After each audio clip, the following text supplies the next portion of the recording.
When I was a kid, all I ever wanted to be was a professional actor and a girl, a woman. I wanted to be female.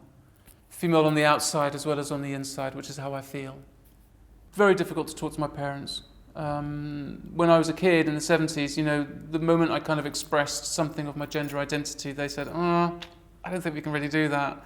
You're a boy, And they weren't cruel, but they just said, look, you're a boy.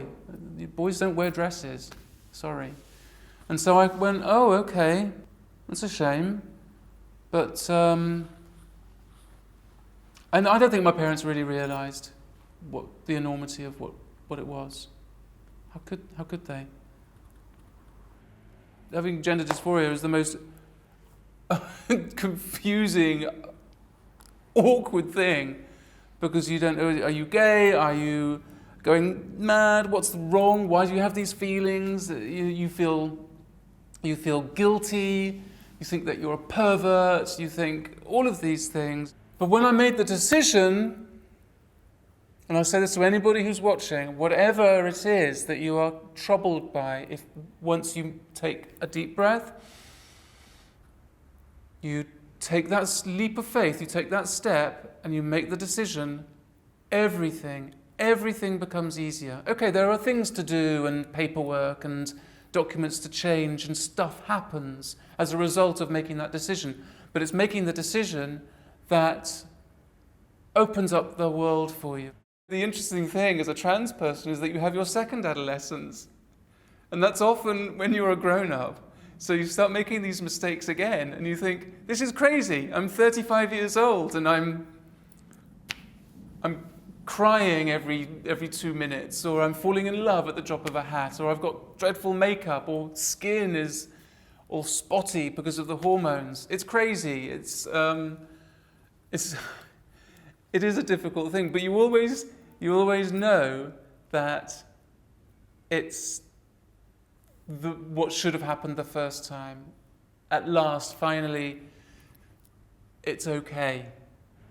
When it came to telling Mum and Dad, and I was just sitting in the garden with a glass of wine, looking at the stars, watching the bats flitting about.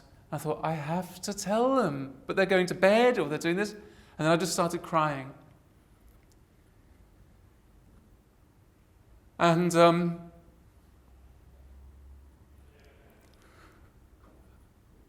I just started crying. And my mum heard me. And she called out from the window. She said, are you okay? What's wrong? Why are you crying?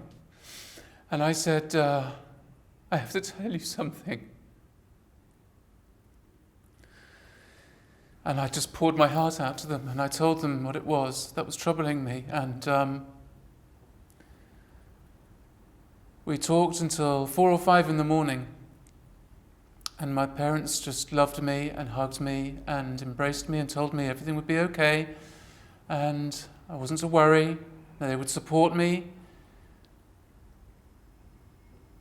And they have, and they did. And it's okay. It's okay.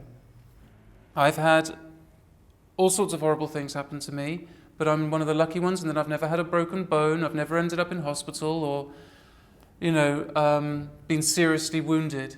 I'm lucky.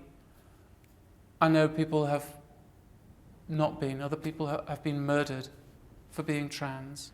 That's why I'm proud of Boy Meets Girl, because it's put my community, the trans community, in such a positive light in British society.